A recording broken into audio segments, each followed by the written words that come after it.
Count me down.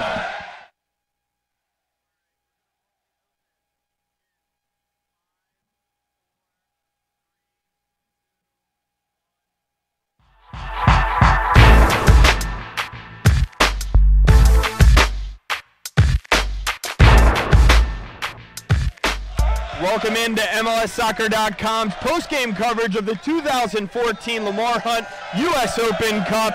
As you can see behind us, the Seattle Sounders taking the victory 3-1 in overtime over the Philadelphia Union. With Greg Lalas, I'm Jason Saghini. We're going to have some of the Sounders join us momentarily.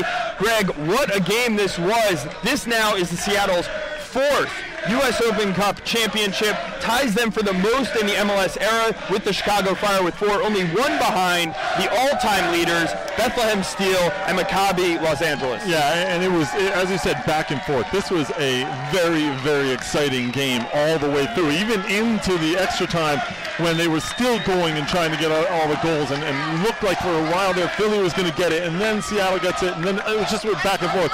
You know what? This was a final at its best. There's two teams going after this, trying to get that trophy. It certainly was, and the stars came to play in this game. In the end, it was Clint Dempsey and Obafemi Martins making the difference. Clint Dempsey winning his first ever club championship. I'm going to give a courtesy to Brian Strauss for that because I did not know that coming in here, but that's pretty impressive. That's amazing, and you think about what he's done over his career in particular, but to actually win the first trophy of his career that is not with the national team, because of course he won those Gold Cups, but a tremendous achievement for him to come in here. This is what he was brought here for. This is why they paid him all the money, was to be able to go and do that. And what his role with Obafemi Martins, when Obafemi Martins came in the second half, it changed the game and really took it for Seattle.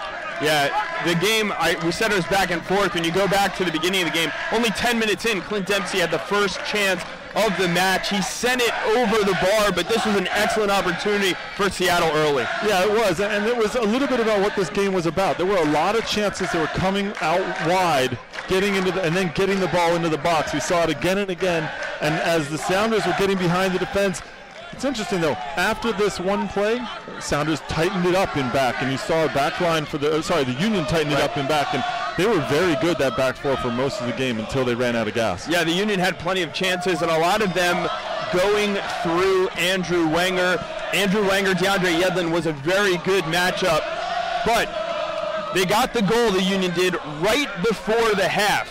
It was Maurice Adu off a set piece, but when you're the Seattle Sounders and you know how to play in finals, you can answer that, and they did just that after they came out of halftime, immediately scoring that game-tying goal, and it was Chad Barrett who scored that goal. We'll bring Chad on now. Chad, come on in.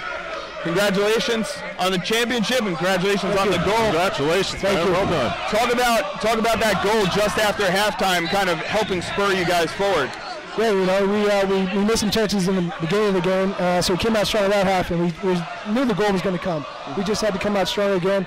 You know, that's my job, being kind of in the six, just be a little terrier in there, and you know, Chad did a great job winning the headers. I don't remember who flicked it up, but you know, it just felt right to me, and you can't miss from there. So it was kind of a battle back and forth the entire game. I mean, they had a bunch of good chances themselves to get into this one as well early on and maybe put it away in some ways.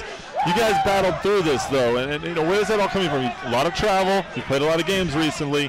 You know, it was impressive to watch. You know, like we've always said, we got a deep team, you know, and that's pretty much what we've been preaching. And also the same thing is we always fight to the very end. And that's pretty much what we do every time, you know. We went down a goal, and we knew the game wasn't over. We've come from behind many times this year. We had great players on the bench ready to come in, so we knew we were going to get opportunities. And, you know, we got opportunities, and then you got Dempsey and Oba, and, you know, they're just magic. So they finished off the game for us. Yeah, I mean, that combination, we've seen it throughout the course of the season. When Oba came on for you, I'm sure you weren't happy to be going off the field, but you knew that there was something special in the air for the Sounders. Yeah, you know, it's just, you know, after you score the goal, you know, the goal gets a little bit bigger, and you feel like you can maybe get another one.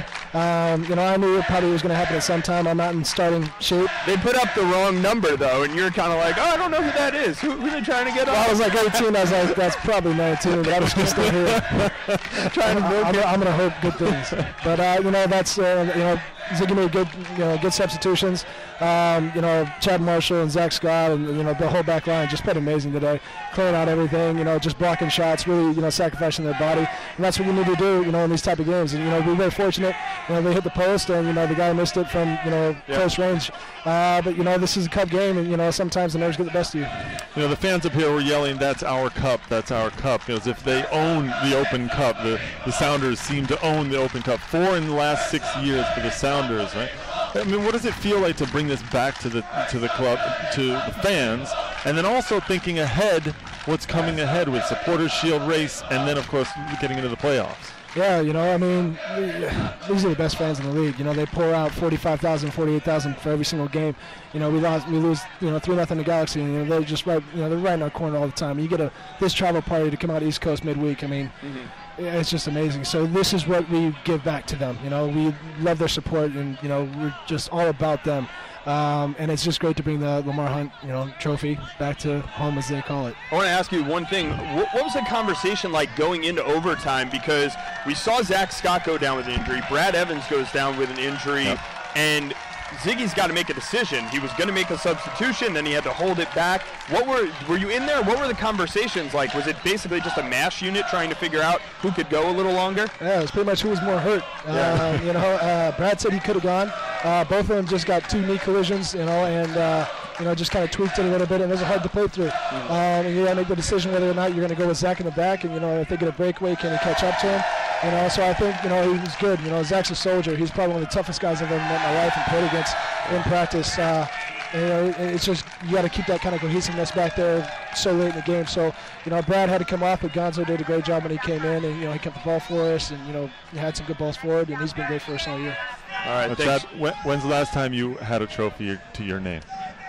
This is actually the first final I ever played in. I've been hurt for the last 2 finals, the MLS Cup final and the Open Cup final that I won. So it was great to finally be a part of it and feel more involved. But I haven't won since the MLS Cup in 2011. And like you said, what we have going forward here, we could really do something special. This was the first stage. We completed the first stage, and now we have a tough road trip still coming up. And at the end of the season, we got 2 games back-to-back with LA. So we got to keep the gap as far as we can before we play LA, because those won't be easy games. All right, Chad, thank you very much for joining us. Congratulations on your first trophy that you were a 2011 part of. However you want to call it. Clint Dempsey, we just learned this today. Clint Dempsey had never won a trophy with his club. Really? Until tonight. So you got that on him. Make sure you mention that. We got to make it the trouble then. Make it really special. All right, there you go. Thanks, man. Thanks. Seattle Sounders, like you mentioned, could go for the treble this year, adding the U.S. Open Cup to potential Supporters Shield, and then, of course, could they win their first MLS Cup trophy? And you have to think they're favorites. I mean, the only thing going against them is that they're playing a lot of games, but they're not in Champions League this year. And this one's done, so they can get some rest. Yeah, which probably helps them. And if they keep the lead that they have in the Supporters Shield, they could rest some guys ahead of the playoffs. I think this would be a team that could make a run. I think Chad makes a good point, though, about those LA games at the end of the season and the difficulty when it's a home-and-home series, basically, heading into the playoffs, that they could be fighting for the Supporters Shield and home field advantage in the playoffs come that time. All right, let's take a look back at the goals from this game, and I mentioned it right around halftime. In the first half, you had the Philadelphia Union going ahead. It was Maidana, who we were talking about him, struggled a little bit. Didn't have a great game, but he set up this foul. He drew the foul that led to the free kick on the goal for Maurice Adu. And you know what? Set pieces. I know someone in this world who likes to yell and scream about set pieces, but set pieces were huge in this one in particular. The first goal, obviously, for Maurice Adu in the 38th minute puts Philadelphia up. He does well. Not great defending, you have to say, by Zach Scott and Andy Rose, even kind of double teaming, but Maurice Adu does well to get his head to this one and put it in. And then we mentioned in the second half, you had coming right out of halftime, great finish by Adu, coming right out of halftime, Chad Barrett able to equalize another set piece. This one was a corner kick. And you kind of think Zach Mcmath maybe should have come out to punch that after the ball went straight up in the air. Don't say maybe, because earlier you were saying definitely. Zach Mcmath should have come out and punched that. The word definitely came up earlier. And as soon as the ball goes up, we were kind of counting it a little bit. It's almost like 1, 2, 3, 4, 5 seconds that ball is up in the air. Now, that was a little slow motion. Maybe. I don't think that's how long it was up. But look, but he had time to come out and get it. And for Zach Mcmath, who we all have talked about and watched him both progress as a goalkeeper but also have his issues. Sure. Seemed like another one of those. Saying that, he had a tremendous game later, made a couple of fantastic saves to keep his team in it. Yeah, he made some huge saves late in the game. Moving to overtime, though, game goes 1-1 into overtime, or added extra time, as you like to call it. Yep. Clint Dempsey and Obafemi Martins was rested. Yep. Came on later in the second half. So fresh legs, and you saw it. He looked good. These guys combine like nobody else in MLS. Yeah, it's a really nice play all around by both of these guys. Now, when the ball gets through to Martins, actually, it passes by several midfielders and Carlos Valdez. So the Union were pulled out of position. And then once Martins gets the ball, 3 defenders collapse on him, and Raymond Gaddis actually doesn't stay with Clint Dempsey. So if you're talking about combination, you got to stay with that. It was actually a perfect counterattack coming off of a Union set piece on the other end. And then once that goal was in, the Union threw everything forward. The game had more space than you know what to do. It was wide open. And when Union had chances too. They certainly did, but you leave Obafemi Martins space. He's going to burn you. He finished the game off to make it 3-1 in the end. This is pretty classic Obafemi Martins on this third goal. I mean, Oba did Oba in this game.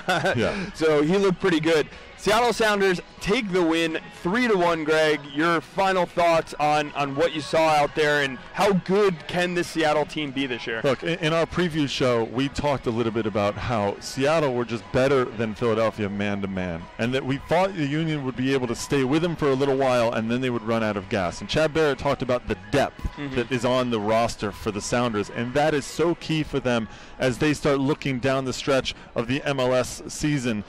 It's not just guys like Barrett who can step in and get things done. But you think about Kenny Cooper didn't even play in this game. He didn't. He had 6 goals in the U.S. Open Cup. He's another guy that you can put into things like this.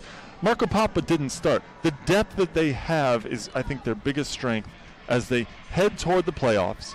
They're already in the playoffs, so they can actually rest maybe a little bit of a couple players here and there. But I think that depth and the ability to adjust sometimes on the fly, because at halftime, or as soon as Obafemi Martins came in, it was a different game. Imagine if Obafemi had started and then they brought in Chad Barrett. That changes the game. Right, that's the thing about the depth that they have. They can play teams a little bit different depending on, who they want to bring in and switch it up. Final thoughts, though, on Philadelphia Union. It was a great final. Amazing atmosphere here at PPL Park. The atmosphere was really phenomenal. The fans stayed to cheer their team on even after the loss. What was your take on Philadelphia, and can they maybe use this game? And it's a loss, but the performance was there. Maybe gives them a little something more to fight for to try to get into the playoffs. Yeah, look, I think that the Union should be very proud of what they did tonight. The fans should be very proud of their team. They were overmatched by a better team. That's ultimately the final story here. And so I think that if you think about it that way, they did well enough to show that they actually have enough, I think, to push for the playoffs. They're just under the red line right now in the Eastern Conference. And I think that you saw some moments here. I thought Vincent Nogueira was terrific. And I think that the way he played and ruled in that midfield, Maurice Adu was very good in that midfield as well. And I think that those two could really show very well in the midfield going forward for this team. All right, we will obviously follow that and see what Jim Curtin does at the end of this season in the stretch run for the Philadelphia Union. All right, we are going to sign off from PPL Park here in Chester, Pennsylvania. Thanks, everyone, for joining us here on our post-game. Thanks to U.S. Soccer and T3 Media for helping us with the footage in this game. For Greg Lalas, I'm Jason Saghini. We'll see you next time.